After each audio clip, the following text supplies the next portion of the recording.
If you're a busy professional man at your heaviest weight, avoiding pictures, you are low on energy, you're tired of losing and gain the same weight, this video is for you. I'll share 5 Vietnamese habits that helped me lose 60 pounds and finally keep it off for good.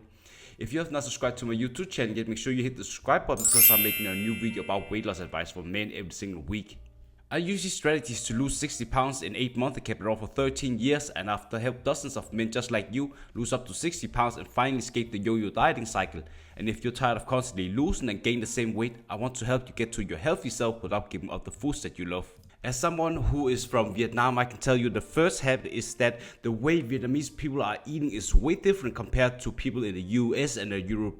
For example, when you are trying to lose weight, you can, for example, see that a lot of the people in Europe, they are eating a lot of processed food and there's a lot of calories in, for example, the meat. For example, bacon, there's a shit ton of calories into that and it's very high in calories, high in fat. But if you compare that to the foods that Vietnamese people are eating, for example, this could be fish. Let's imagine that you are in Vietnam. There's a lot of marks, like landscapes with a lot of rice and small rivers all around, and there's a lot of fish in there. So it's not because a lot of the Vietnamese people are going into the city. A lot of them are actually living into the countryside. So access to fish is just way easier, and also seafood. So I used to believe that when my Vietnamese people or my parents, they were eating a lot of fish, they always say a lot of leanness. I don't have anyone in my family who is obese, so I think that's one of the reasons that can definitely help you, because if you are constantly eating, for example, cod and fish, it could be tuna, salmons, maybe like 100 or 120 calories per 100 gram. It's not a lot of things. And also when it comes to the seasoning, for example, I've noticed that US and European people, they put a shit ton of oil into their meats and also sometimes sugar or butter just to like pour it on. But the Vietnamese people, they are just putting boiling it and putting some flavor like lemon or just a little bit of sugar, but not a lot of oil, like pan fried it. So I think that if you are just making sure that if you are someone who has your heaviest weight as a professional man and you hate how you look yourself in the mirror because you're gaining too much weight trying to eat this diet of yours, it makes it unsustainable. So I would love to know what is your biggest takeaway so far, and just comment below and let me know.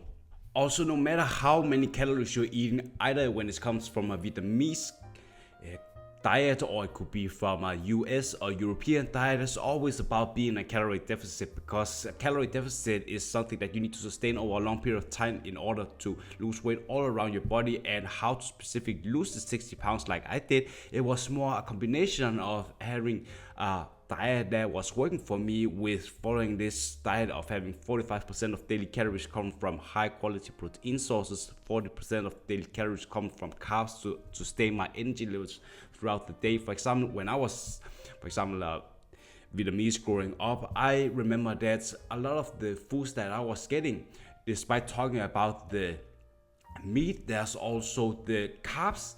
The amount of carbs that I was getting was very limited compared to in the US and the European. They are getting almost all their diet compact of processed foods, and processed foods is high in carbs. For example, if you're eating sandwich, there's a lot of sugar into that, and carbs just easily accessible compared to when you are someone from Vietnam who is, for example, you are growing up and there's not so much bread. It's more about rice is like the staple in all the meals, so that's easier for you to not getting too many calories, because rice in itself is mostly like 300 calories per 100 gram, and that makes it not so much, there's not so much sugar, oil, anything. You're just having a rice bowl and you are just boiling it, and then the amount of flavor you're putting on, you don't put like butter or oil onto the rice. You maybe put some soya milk or soya sauce, and that's basically just it. And then you're just eating veggies that's like very low in calories and high in density, so you feel full from that. And I know that if you are a busy professional man who's living in the US or Europe and you have been struggling with following a diet where that puts you in a calorie deficit, most likely because the way that you're eating, for example, you're eating a lot of processed food, junk food, snacks, donuts, and you are hoping that whatever you're eating, you're winging your diet, you're not even tracking your diet. That makes it very difficult for you to just have an estimate of how many calories you put in your body. So if you're someone who's like trying to eat healthy but it's not working for you and you are still gaining weight every single week, it's because that you are not aware of the amount of foods that you are eating. Maybe you are thinking that eating like a sandwich is like healthy for you, but it's also about estimating how many calories you are getting. And it also affects your energy levels, because if you are constantly eating foods that are very processed and high in sugar, that makes your energy levels crash in the afternoon. And I've noticed that as a Vietnamese person who's just having a very steady, slow energy throughout the day that I've been releasing, is also because of my diet is a combination of having rice and fish and lean protein source like lean chicken breast and also lean steak, and it could be salmon. It's a combination of having high quality protein source that is low in calories and high in density, but also sometimes I'm combining it with eating some rice, like it could be rice that has high in fibers. It doesn't always need to be like white rice, can also be brown rice because it's higher in fiber, and that makes you feel fuller for longer. And the reason why you mostly have trouble with sticking to your diet is because you feel hungry all the time if you're in a calorie deficit. So in order to maintain this calorie deficit, you need to have a feeling of feeling full. So that's why I'm drinking 4 or 5 liters of water and also increasing my fibers and having more whole foods. And I know that if you are a busy professional man who's been told by your doctor that you are having high blood pressure, it's too high, and your blood work comes back and it's getting worse, and you still worry about diabetes and heart issues, most likely because you are eating way too much fat into your diet and you are snacking too much. That also fucks up your energy levels in the afternoon and makes you feel that you don't like what you see in the mirror and pictures because your waistline is just being too big. The third habit that I've learned as a Vietnamese person who lost 60 pounds is that I noticed that a lot of Vietnamese people, they are walking a lot and they're not taking the car. Most likely because if you are living in countryside, there's not so much money that you can gain from, for example, selling foods, like selling fish and selling rice from the countryside. They are just having a bicycle or they are walking, and the long distance they are putting after them is, for example, also helping them creating this calorie deficit. Because if you want to lose weight even faster, you are doing that without having a good, healthy diet that puts you in a calorie deficit. And it's also easier if you're eating foods that is very lean, like lean fish, cod, salmon, and eggs, lean steak, and also having rice and like brown rice, sometimes white rice, and also a lot of vegetables. And also if you're combining that with, for example, a high energy expenditure, for example, you are walking long distances. I know that a lot of Vietnamese people who are working, for example, in the countryside 10 hours a day, they are walking all the time and also eating low in calories.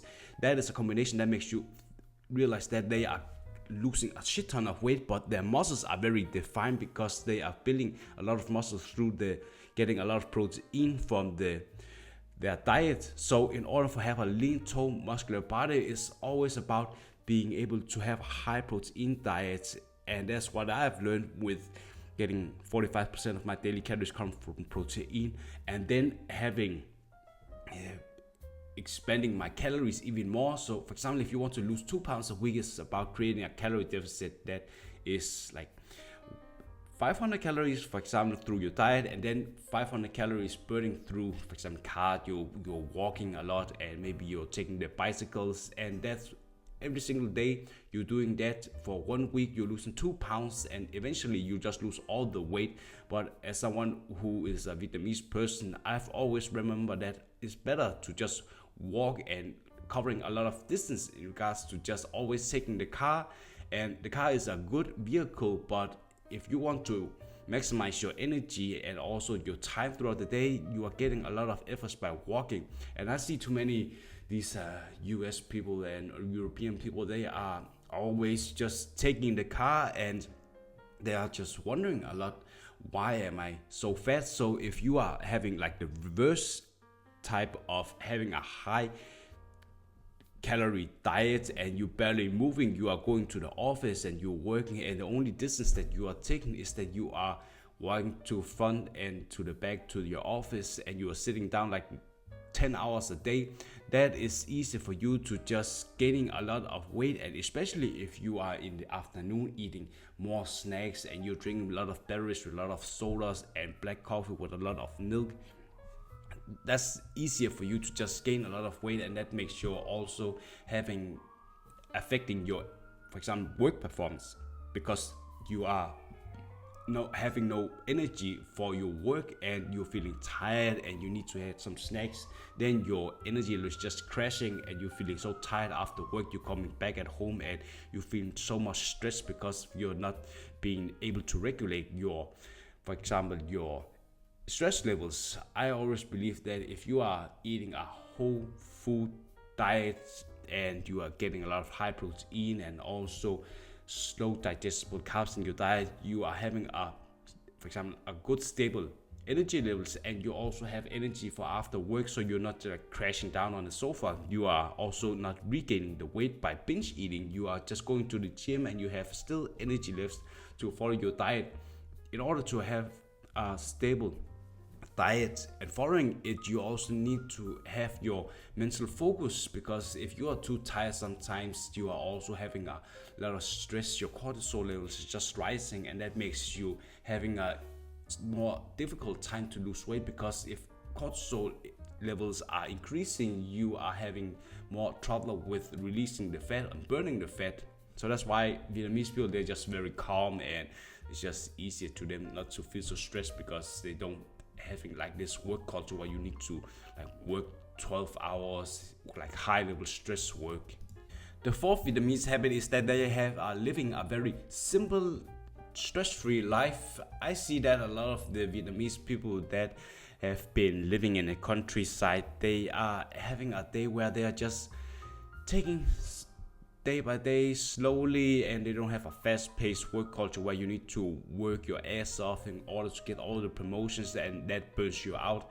They are necessarily not needing to have all the promotions. I know that as an ambitious professional like yourself, you are wanting to have these promotions to gain even more impact and better self-awareness, because you are making a great impact. But it's also about figuring out what kind of corporate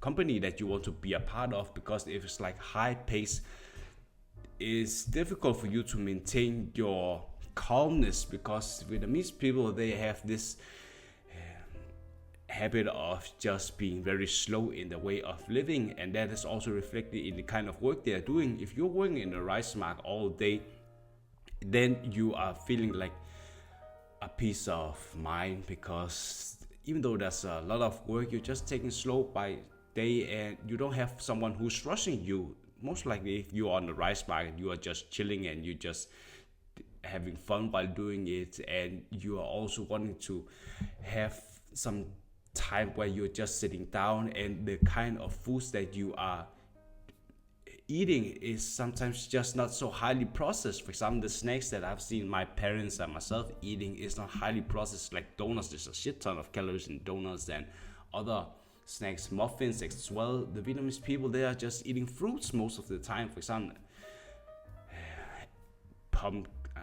apples, bananas, not so processed, and they don't cover it with a shit ton of chocolate. So the way that you also sustain your calorie deficit is also easier if you are picking whole foods, for example the apples, bananas, orange, and you're drinking tea. Tea is very common. As someone who's a Vietnamese who've been noticed that a lot of the people in US and the Europe, they are drinking a lot of coffee with a lot of things inside, like milk, sugar, everything, and that is easier for you to just pack on a lot of calories because there's so much calories in the sugar. So drinking tea, like almost no calories, and with the fruits that I just mentioned, just way easier just to sustain your calorie deficit. Another thing I've noticed is that the foods is just like a meal and not something that is entertainment. For example, I see a lot of the US men or European men who is sitting in front of the TV and they are having all time snacks, or especially the guys who's gaming a lot, they are eating a lot of snacks, or working, you still eat a shit ton of snacks. And compared to the Vietnamese people, they are often socializing when they are eating. So it's about sitting down and just taking time slowly, just eating slowly, and when you are finishing, you are just feeling like satisfied, not like stuffing your face off like a lot of the US people. They like barely eating with any, I think they're stuffing their face too much, and that makes it easier for them not to have an understanding of how much calories they are getting in. Because if you are always eating like way more than you actually need and you are like at the point of puking, it's not an ideal way. So I used to remember that when I was just sitting and eating with my parents, eating very very slowly and not stuffing my face, and a lot of the food is just very high in volume and low in calories. For example, Vietnamese people are eating a lot of soup that's most likely like low in calories, high in volume, and it makes you feel very full. And for example, compared to the US people, they eat a lot of burgers, pizza, fries, pasta. That's like smaller foods with high in calories and low in volume. It makes you not feel so full for too long. So that's these 5 habits as someone as a Vietnamese who can definitely tell you that I've used that in my life to lose 60 pounds. And if you want to lose the weight for good and become the most healthiest version of yourself, just like you saw with me in my client transformation at the beginning of the video, there's a link in the description and also in the comment section where you can apply for coaching with me, and we see if you and I are fit to work together, and I'll help you build a game plan to lose the weight for good.